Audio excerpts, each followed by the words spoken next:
American storm chaser Terry Tyler. It's been pretty fucked up on the off season, you know.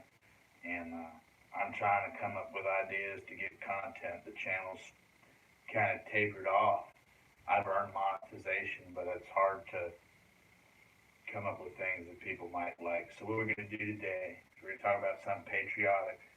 We're going to talk about Donald Trump's right to try law. It's finally passed. I haven't tried it out myself. Like I said, it's only been passed for about 2 or 3 weeks right now. And, they say it's the right law for the people. People with terminal illnesses, and they're going to be able to try certain treatment options that just weren't available before. So it's going to be a wicked thing, and I think there's going to be some controversy of it. My main thing is just sort of the shock and awe. It's like I've gone to doctors. They say he's a psycho, whatever. But they say he's crazy. He's a bad guy. He's a psychotic. You know, when you go to these people and you're suffering from something, when they, you hear dogs talking to you and stuff, they give you what are called antipsychotics. Now, antipsychotics, let me tell you what, they don't cure your psychosis. They kill you. They fuck your mind up. And, they had been forcing me to take pills since, 7, 11 years old. They gave me all kinds of pills that doubled my weight, locked me up. They stuck needles and shit in my arm, twice a week.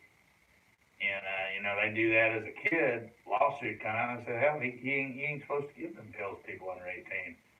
They give them to me. Hell, you call a lawyer, they say, well, that's statute of limitation.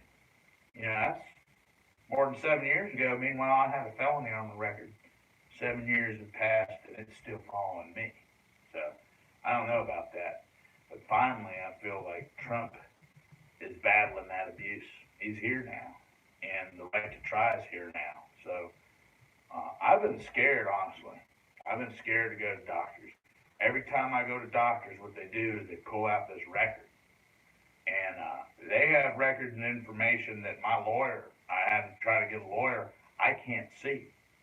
Some type of patient, something. I'm not even allowed to see my own record. And their record says, well, he's not allowed to take this class of drugs, this class of drugs, or this class of drugs. Now, I'm a drug head. I'm going to go ahead and tell you. I have done all kinds of drugs. And they drugged me a lot as a kid, and as I got older, they had me on pills. I'm not going to say, but a good friend of mine, one of his first experiences that really converted him, they isolated me. They locked me in special schools or special sections. I wasn't able to engage in the general population. And it was really hard for me, when I was a teenager, I wanted away from that. I wanted to live a normal life, like a normal kid. And the, conspirators kept trying to force the pills down me, made me go there. And they went on the back of the taxpayer, quite honestly. There's no telling how much money it costed. Looking back, they run it on the back of the taxpayer, just a blank check. And I felt like they were raping me, in a way. I thought it was bullshit. And I was trying to go, I tried out for baseball, didn't make it, but I tried out. Was going to try out for football, wasn't in season. I went to wood shop and PT, we fucking run on the track and stuff like that, and I tried to live a sort of, it was a double life for me back then. You got to report to these people, and they're asking you questions, and they're drugging you, and you don't know what to do. That's all they've done since you're a kid, is drug you and send you to alternative school. School to prison pipeline. For low-income fucks. Rich fucks made a lot of money off of it. They may have made millions. Not billions, millions. They definitely made millions off of me. Hell, they made more money than we ever made.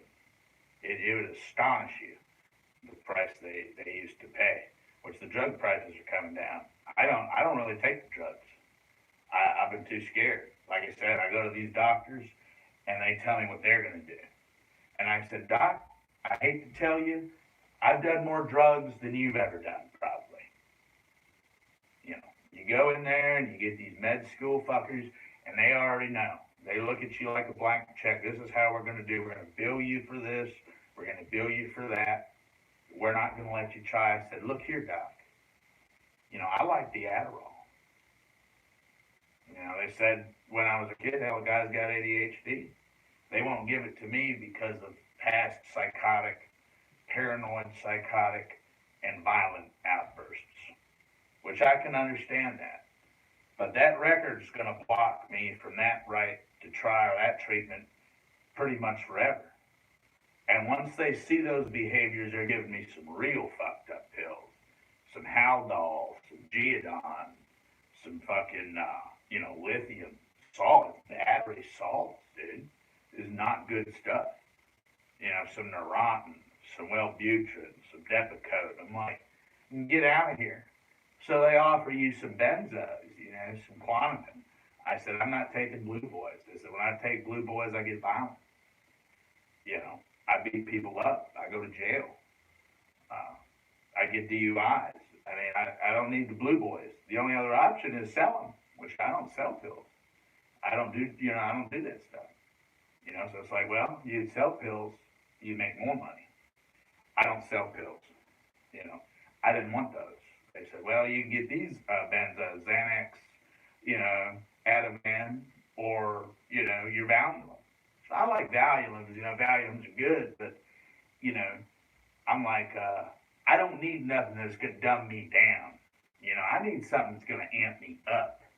I need some amphetamine classes, some psychedelic amphetamine types.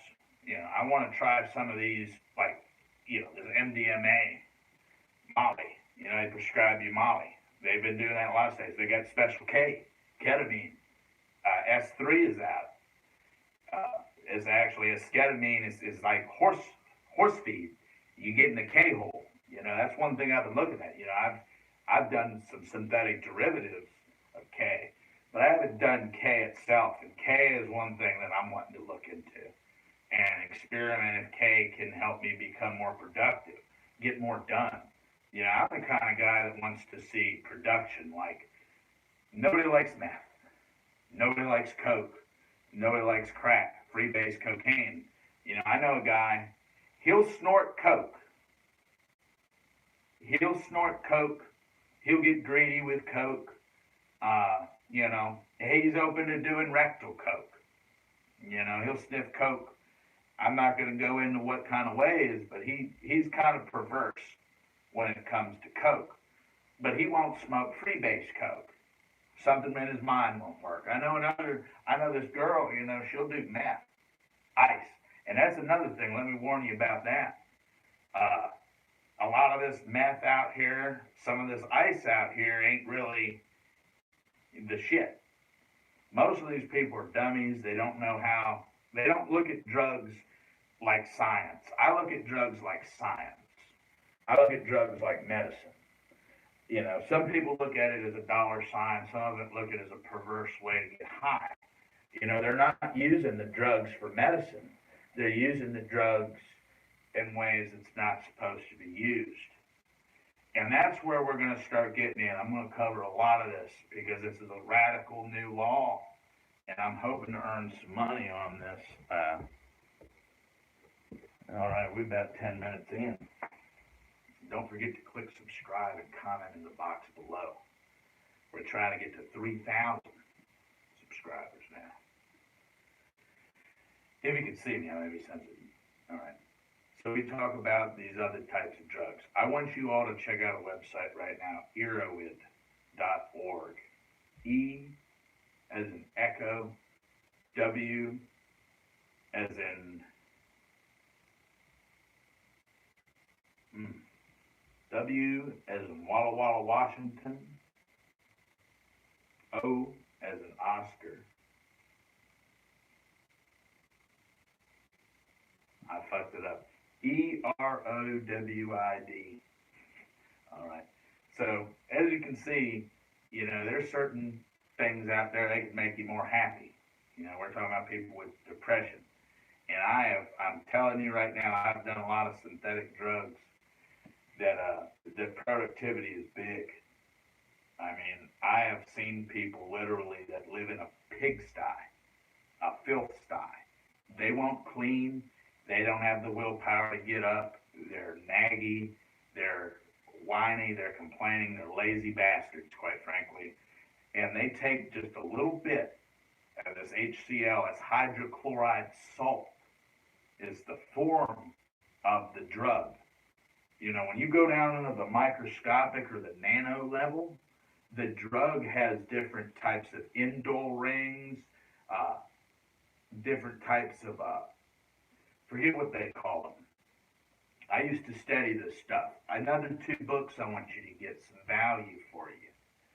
Uh, PiCal, TiCal, phenethylamines, tryptamines. Look up Alexander Shulgin. That is the man who created MDMA. And also check out my rabbi, Yom Tov Glasser. Believe it or not, I never would have thought it. I guess whatever my vision of a rabbi was, I never would have thought it. But believe it or not, he does talk about drugs and science and religion. He uses like the Bible and the Torah and all that stuff. But one of the main things that he talks about is back in the day that the Jews had discovered. Think about World War II, the Nazis, the super soldiers, the experiments with amphetamines and different drugs. Well, after the war, there was some research, and supposedly it was the Jews, God bless them, they discovered LSD, and they discovered a number of other drugs. And we had some chemical companies here in America. We had some chemical companies in all kinds of countries. They were coming up with these new drugs. We recently seen in 2005, man, it was a drag. The FBI shut it, or the DEA shut it down. It was Web Trip. We had 4-MMC. We had MDPV. We had Flephedrone. We had methylone, NRG stuff. And I'm telling you, Nafarone, I tried some of these drugs, and I'm telling you, they will take your mind and your body. I weighed less. I got really bad on it, and I wound up getting in a lot of trouble. I had to get, it was bad. It was really bad. I almost died. And I was like, Lord, I'm here. I don't do this shit. You can't get it anymore. These ones were so rare.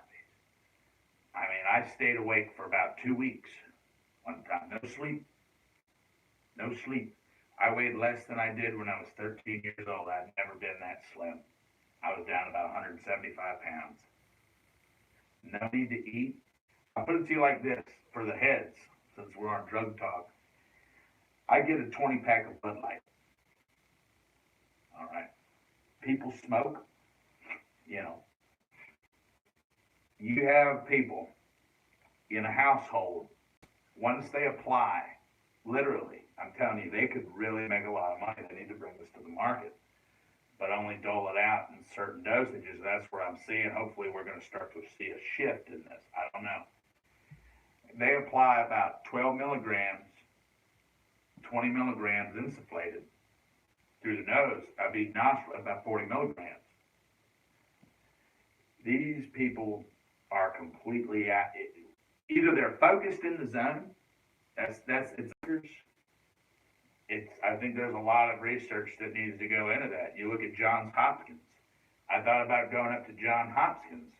They do a lot of research, Johns Hopkins, and there's a lot of other places like Harvard Medical. They're doing some radical experiments with some of this shit, with EKG machines and waves, and that's where I kind of shy away from it.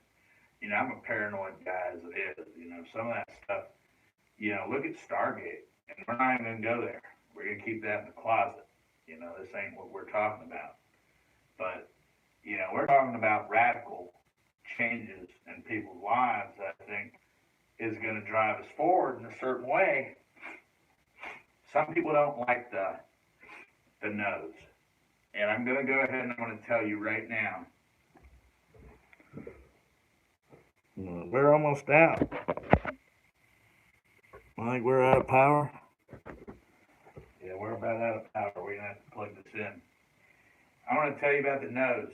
You guys pick back up on this. If I see comments, I'll extend the conversation, and I will go out and we'll actually run a few experiments. But you got to comment. I got to be making money, otherwise I can't keep paying the phone bill. We're almost to paying the phone bill a month. I'll say that, but we're not there yet.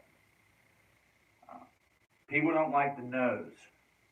A lot of people see putting it up your nose as really dishonorable. Now, there's been some synthetic cannabinoids like JWH18. Technically, you can even get HCl form THC. You can snort your weed. You know, these synthetic, you can snort it. It comes in a powder form. But when you start talking about needles, which technically needles is the best way to go, IV is the most accurate way. When we talk about people that kayak, people that mountain bike, jet fighter pilots, doctors, uh, racers, uh, high performance athletes, in the closet, don't want to rat them out, but high performance individuals, they do that. Lots of them do heroin. I haven't done heroin. I had gotten some synthetics once. I had a good friend of mine. We'd done it. It didn't do much for me. It does people supposedly, which I can't comment on the heroin, but just like the pain pills, people that are like really on it, they can feel it. It does something more to them. I did it because I thought it was cool. Everybody thought it was cool. It was the rage. Everybody was doing pain pills. They never really did shit for me. I mean, it didn't get me off. I mean, I don't get off from pain pills. The Dilaudid, the morphine, morphine and that, I don't know if it did Dilaudid. I know the people that do them, the K2s, K4s, they say they got to shoot them. And that's another thing. People say the shooting is bad. You talk about the pills is more socially acceptable. Once they see people, I've seen a man smoke on a foil, Xanax or pills. He crushes his pills and he smokes his pills. And I've never seen anyone do it like that, and I've never seen anyone since. It's pretty radical. Everybody's got their own method of administration. I think we're going to see more intelligent drug talk. I think it was the best. I was rooting for the law. I was waiting for the law. The law is here, and I haven't gone out and tried it yet. Like I said, I don't know how the doctors around here are going to react, but I'll have to go down there and may go down and find out. So take it easy.